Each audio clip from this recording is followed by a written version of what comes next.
अस्सलाम वालेकुम। एक हदीस के मुताबिक आप सल्लल्लाहु अलैहि वसल्लम ने इरशाद फरमाया, क़यामत उस वक्त तक नहीं आएगी जब तक मुसलमानों का एक ग्रोह मुशरिकों से ना जा मिले। जिससे मैं बहुत मुतमईन हुआ कि अल्हम्दुलिल्लाह अभी तक तो ऐसा कोई फ़िरका नहीं। लेकिन हाल ही में कश्मीर से मुताल्लिक़ उलमाए देवबंद का एक बयानिया सुनकर पता पड़ा कि वो फ़िरका तो तकरीबन 85 साल कबल ही वजूद में आ चुका है।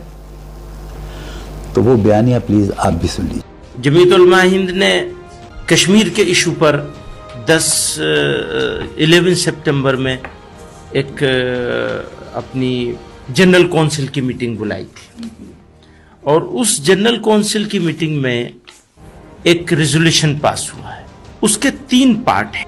ये कि बाहर का जो इंटरफेरेंस है कंट्री के इंटरनल इश्यूज में पाकिस्तान की तरफ से, पड़ोसी मुल्कों की तरफ से जो इंटरफेरेंस हो रहा है वो इंटरफेरेंस हमको एक्सेप्टेबल नहीं है। कश्मीर इंडिया का अटूट अंग है। इन दिस क्या कहेंगे आप, इंटीग्रल पार्ट है। कश्मीर इंडिया का इंटीग्रल पार्ट था, है और रहेगा। जमीयत उलमा हिंद इस बात को पहले से 51 में कहा, 63 में कहा, 2009 में कहा और अब कहा है। तो ये एक पुराना हम आपने देखा कि ऐलान करते हुए मौलाना के दाएं बाएं मुशरिकीन और यहूद दोनों के नुमाइंदे मौजूद थे।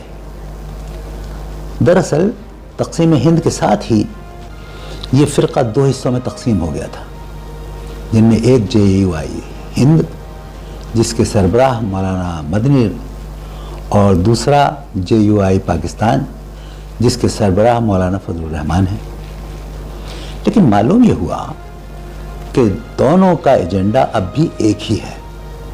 वो ये है कि अगर कभी दोनों ममालिक के हालात ख़राब हों या जंग के बादल मंडलाने लगें तो उधर तुमने मुशरिकों का हौसला बुलंद करना है और इधर भी हमने भी बगल से डैश डैश डैश, जैसा कि आप मौजूदा हालात में देख ही रहे हैं। सिर्फ यही नहीं, सन 1980 में जब दारुल उलूम देवबंद का 100 साला जश्न मनाया गया तो उसका इफ्तिताह किसी मुसलमान आलिम से नहीं कराया गया बल्कि मुशरिका इंदिरा गांधी ने किया, जिसकी मेहमान खुसूसी सोनिया गांधी और मोहतमिम संजय गांधी हुए। लिहाजा दोस्तों दुआ कीजिए कि अल्लाह जल्ल शाना मुसलमानों और मुमलकत पाकिस्तान को नक़्स शैतान के शर से महफूज रखे। आमीन। वस्सलामुन अलैकुम।